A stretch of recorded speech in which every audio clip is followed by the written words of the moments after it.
Kaip taisyklingai nurodyti valandas ir minutės? Išmokite paprastą formulę. Minutes, preposition, hour. Iš pradžių nurodome minučių skaičių, tada pasirenkame atitinkamą prielinksnį, past arba to, ir galiausiai nurodome valandą, po kurios arba iki kurios eina minutės. Jeigu jūs nurodote minučių skaičių po einančios valandos, vartokite prielinksnį past. Pavyzdžiui, dabar yra 10 minučių po pirmos. It is 10 past 1.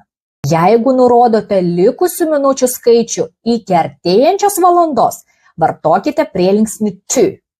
Tarkime, norite pasakyti, kad dabar yra be 5 minučių 6. Tada angliškai sakinys turėtų skambėti šitaip. Tai yra 5 iki 6. It is 5 to 6.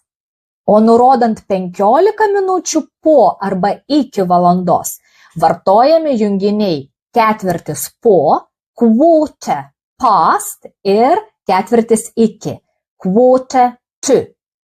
Pasakykime, pavyzdžiui, kad dabar yra 11 valandų 15 minučių. It is quarter past 11. O kaip bus be 15:10? It is quarter to 10. Pažiūrėkite ir į savo laikrodį ir parašykite komentaruose, what time is it now? Kiek dabar laiko? Answer below.